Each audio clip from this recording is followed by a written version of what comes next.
students, welcome to the Department of Biology, Dr. R.B. Patil Mahesh, PU College, Hubballi.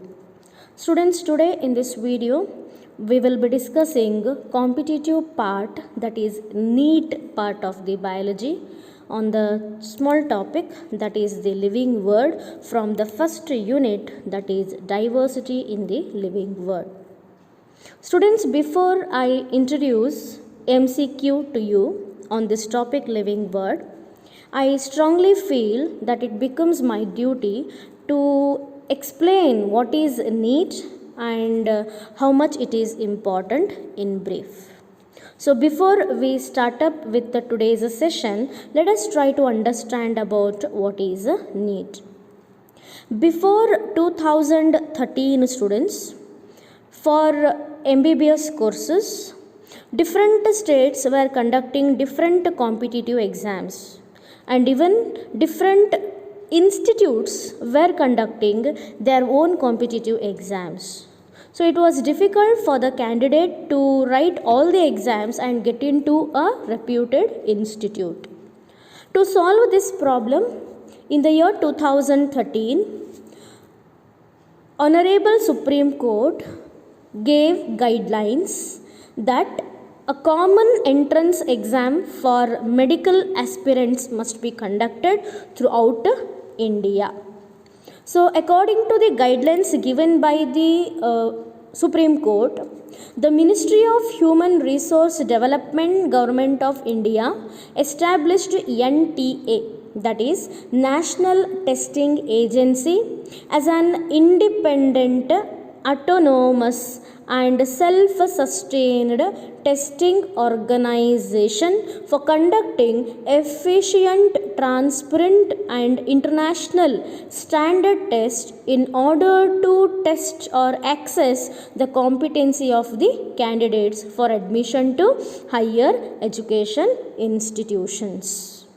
NTA is working under the Ministry of Human Resource Development and is working according to the guidelines given by the Honorable Supreme Court. So, under this National Testing Agency, one common entrance exam is conducted throughout India, and that is NEET exam. What is a NEET? It is a National Eligibility cum Entrance Test. How much NEET is important then? NEET is important because it is the only medical entrance exam conducted in India. This includes the admission to MBBS courses in all government medical institutions, and also the admission to the reputed institutes like AIIMS, AIIMS, what is the full form? All Indian Institute of Medical Science. And also if we want to get admitted in the institute like JIPMER, which is Jawaharlal Institutes of Postgraduate in Medical Education and Research, we have to go through what a NEET exam. Earlier when NEET was introduced, only it was giving the admission to the MBBS and BDS, whereas now under the NEET, not only MBBS and BDS admissions will be given, it is even common for all Ayush courses like BAMS, that is Ayurvedic medicine, BHMS, that is homeopathy, and all Ayush courses, Unani courses like naturopathy, even Bachelor in Physiotherapy, that is BPT, also comes under NEET. So, NEET exam becomes an important exam as many of the medical courses entries are dependent upon the same exam. Now, let us try to understand the subject wise weightage of the marks. So, there will be three subjects for the NEET exam. We will be preparing on three subjects: PCB, Physics, Chemistry and Biology. But here I have mentioned four because biology is with two branches as botany and zoology. Physics, Chemistry, Botany, Zoology, number of questions will be 45 each. Each question will be for how many marks? 4 marks. And Botany, Zoology, which are of one subject biology are given equal importance. So 45 into 4 if we do, it is 180. 180 into 4 if we do, it becomes how much? 720. That means students, we will be preparing ourselves for the NEET exam for how many marks? 720. Okay, so now let us try to see, have a glance over the syllabi. There are 37 chapters in both first year and second year biology, and here is a glance over how many questions will come from which chapter. So if we take up a recent one, that is 2017, diversity in the living world, which is with 4 chapters, 6 questions can be asked. This is number of questions.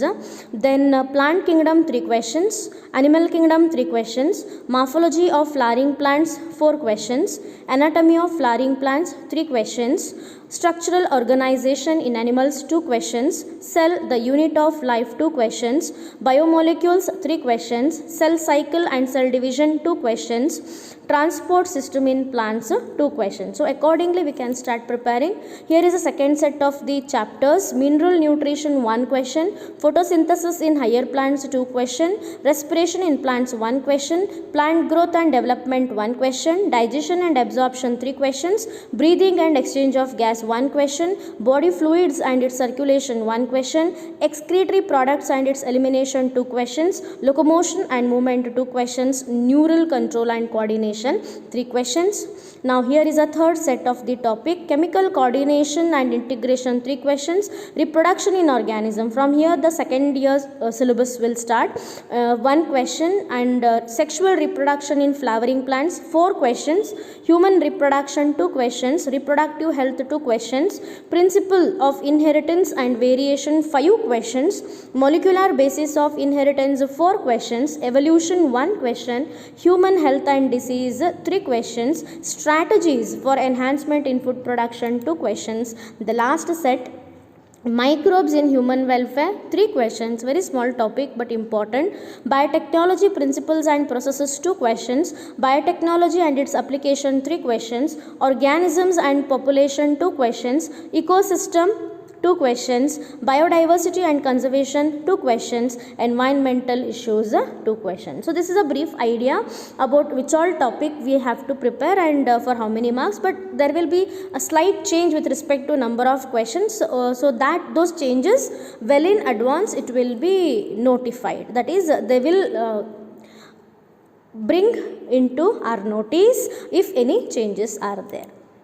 So with this brief introduction, hope you came to know how much NEET exam is important and what all chapters are there. So without wasting much of the time students, let us start with the MCQs. So always you will have 4 options. 1 question in NEET carries how many marks? 4 marks, and if there is wrong answer, for that negative marking is there of -1. Which of the following system of classification is based on gross morphology of plants? Try to understand this question. There are different systems of classification given below.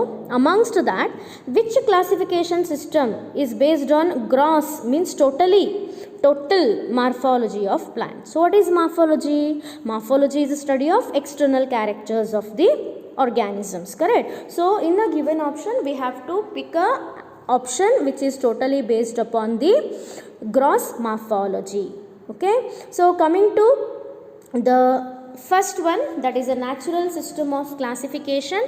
This natural system of classification, students, was proposed by Bentham and Hooker, and here all the characters of the plants from the root system till the shoot system, each and every character will be taken into consideration to classify the organisms.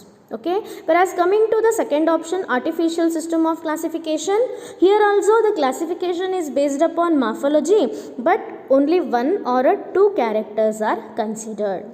Artificial system of classification was first practiced by Aristotle, later it was followed by Theophrastus, and then it is followed by Carl Linnaeus, who is called father of taxonomy. But the thing is, only 1 or 2 characters are considered. So what is the question? Gross means all morphologic characters should be considered. What is the practical system of classification? Here we take the practical importance of the organism. So which plant is required for conducting which type of practical, or how much it is valuable practically. Clear? So if we see the meaning of all these type of the options which are there, then definitely we will say the answer is which one? Natural system of classification, as it is taking all the characters of the plants starting from the root ending with the seed. So all the characters are taken into consideration. That's why the answer for this question will be option A. Hope you understood. Coming to question number 2. In plants, growth occur by dash throughout their lifespan. Choose an appropriate option to complete the given statement. So here what will fit, that we have to select. Okay. So plants growth occur continuously till they die. Okay, or plants grow throughout their lifespan. How it is possible? Is it by cell dedifferentiation? What is a dedifferentiation? For that we should know first of all what is differentiation. Correct? So there are two types of tissues present in the plants, and they are meristematic tissues and permanent tissues. Meristematic tissues are a one which will be dividing continuously, whereas permanent tissues temporarily they'll be not having capacity to divide, they'll be performing their function. Like if it is xylem, it will conduct water; if it is phloem, it will conduct food. Okay, so meristematic tissue which is there, that is dividing. Correct? So whatever a meristematic tissue is there, the cells present in that, they divide mitotically.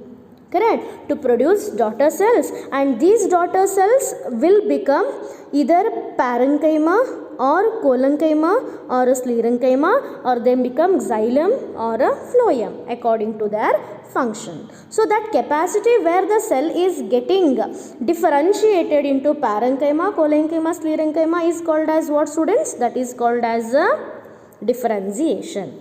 Then what is a cell dedifferentiation?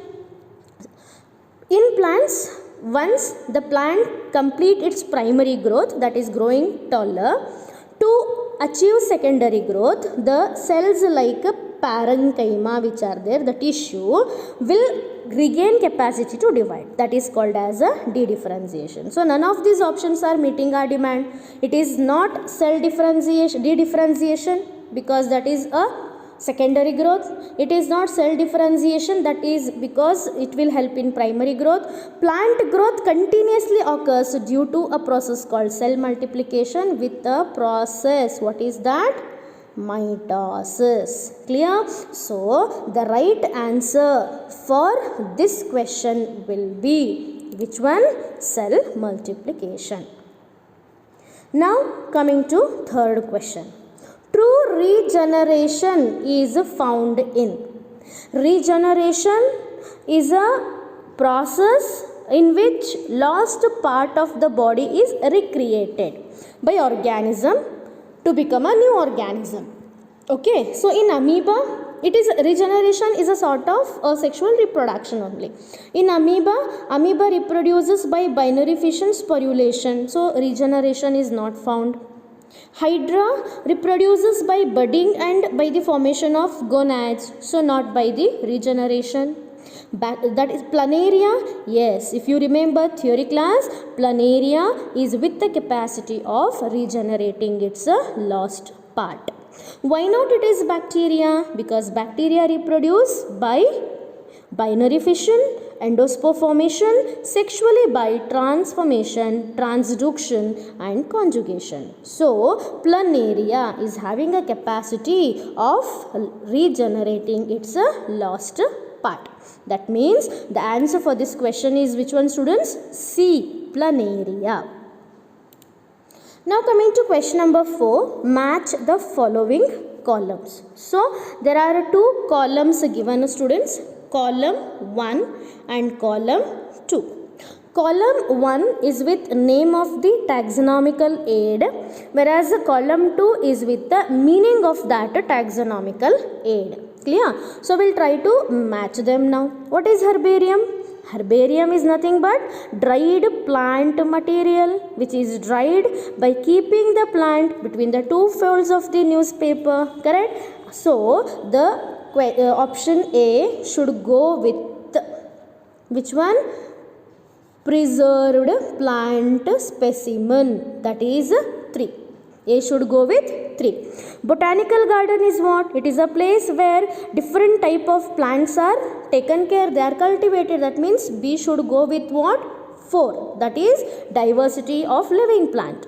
Zoological park, what is zoological park? Where the animals are kept. Correct? So the zoological park which is there, that must go with the 2. Museum is a place where a plant specimen, animal specimen, artistic materials are kept. So without any doubt D should go with 1. That means students, A should go with the 3, B should go with the 4, C should go with the 2 and D should go with the 1. So the right answer for this question must be option A. So let us see what is the answer for this. So answer for this question is yes, option A. Fifth question, the term new systematics was introduced by.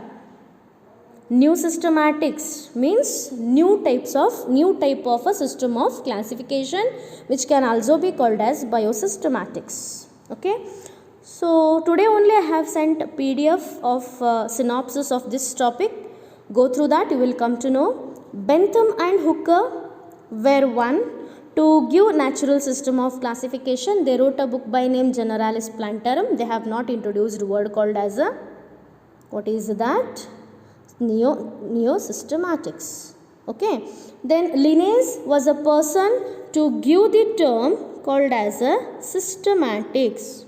He was the first person to give a term called as a systematics. Okay, systematics was proposed by Linnaeus. It includes description of morphological characters of the plants and animals. A.P.D. Kendall introduced the term called as a taxonomy. Go through the synopsis. So, who introduced the word then? Julian, it should become Julian Huxley. Julian Huxley in the year 1940 gave a new systematic word. It includes description of all the external, internal characters of the living organism like anatomical characters, cytological characters, embryological characters, genetics. Each and every branch of biology is considered to classify the plant or a animal. So who coined the term that is a neo-systematics? It is without any doubt it is Julius Huxley. So what is the answer? Option C. Now coming to the next question, that is question 6. Static concept of species was put forward by. So static concept of species means what? Let us try to understand about that. Means constant. Okay, means which never undergo change. Okay, so who explained that species never undergo change, they remain constant? Is it A.P.D. Kendall? A.P.D. Kendall was the one who gave the term called taxonomy, and he was a first person to study geographical distribution of the plant. So it is not A.P.D. Kendall. Is it Linnaeus? Yes, Linnaeus was under the impression that never the species undergo change. I can say he was a strong opposer of evolution because according to evolution species change. Okay, Theophrastus is regarded as father of botany, and he has not given the statement like a static concept. So the right answer must be Linnaeus.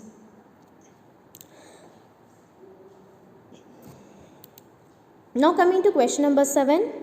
The term phylum was given by. Who gave the term called as a phylum? Okay. So phylum is a second taxon. Kingdom, division or phylum, class, order, family, genus, species. Who gave the term called as what? Phylum. Cuvier was evolutionary biologist.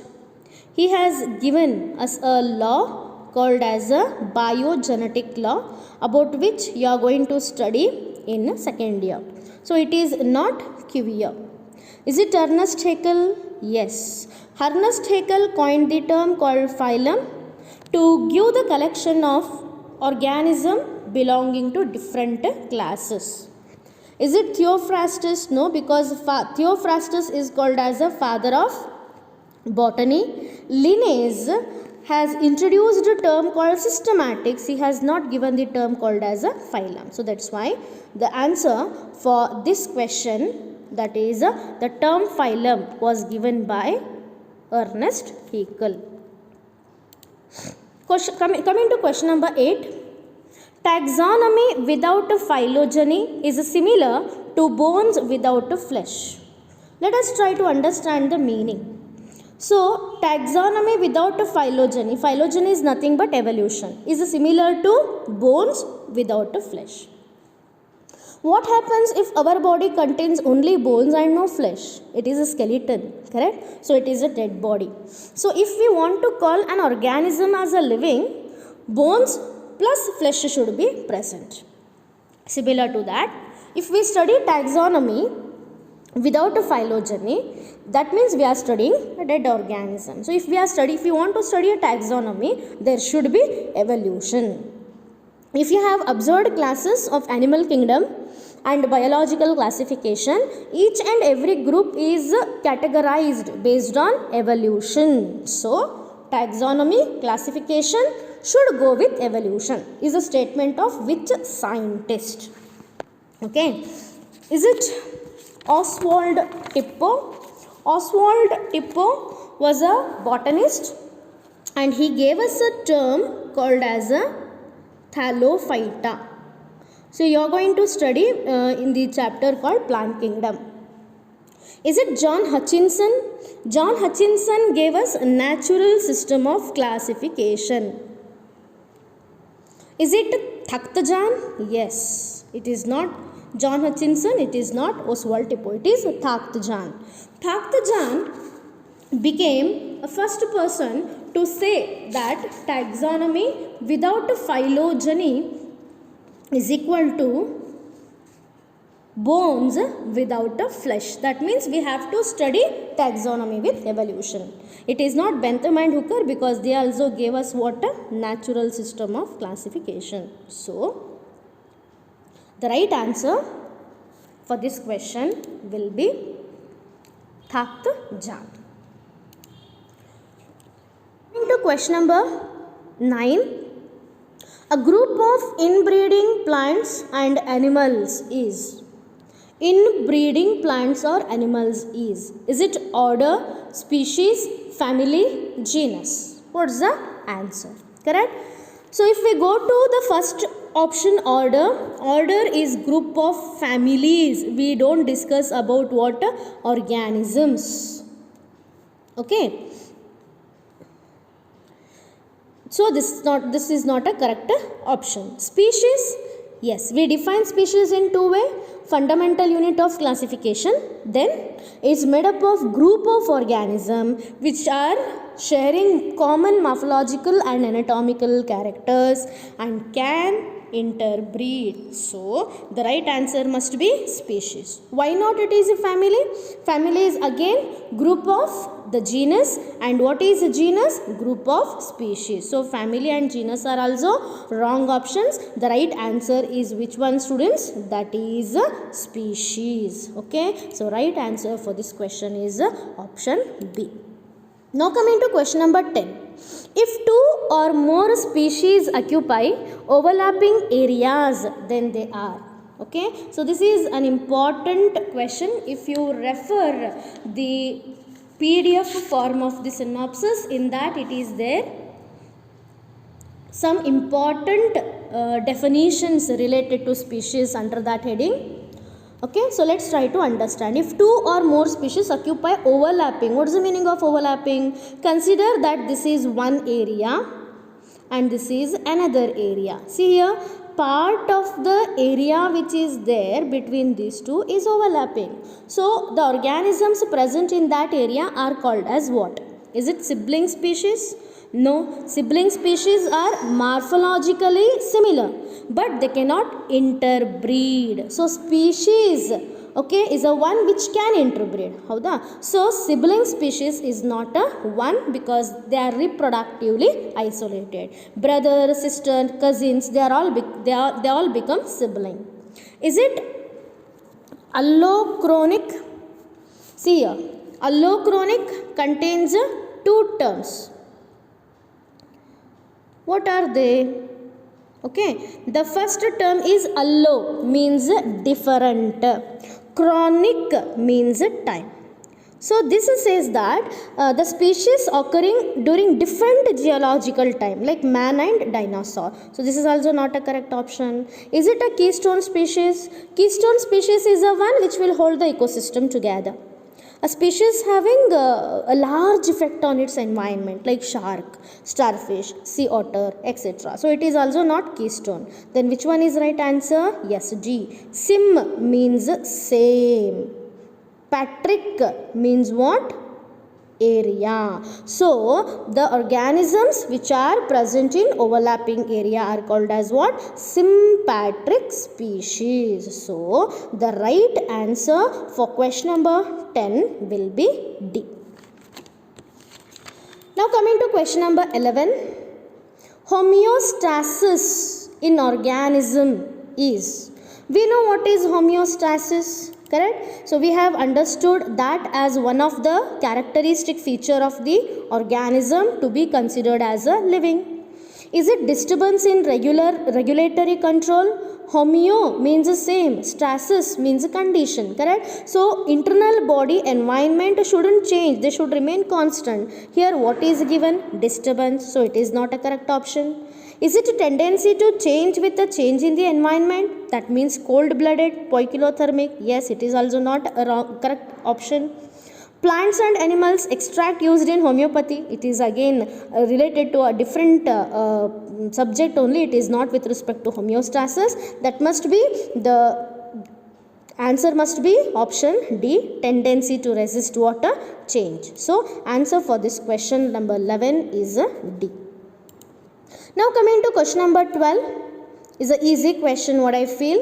Binomial nomenclature consists of two words. We know binomial means two words. What are they? Are they family and genus? No, genus is yes but not family. Is it genus and species? Yes. Is it species and variety? Species is correct, variety is wrong. Order and family is wrong. So which one is the right answer for this question, students? It is option. It is the option B. Hope you are understanding. Now coming to question number 13. The book Genera Plantarum was written by. Students, you may have to note down. I am going to say the name of the book written by all the four scientists, because you may get book written by Angler and Prantl also. Okay, so name of the book written by Angler and Prantl is Die Naturalischen Pflanzen Familien. Die Naturalischen Pflanzen Familien. So he has not written a book by name what?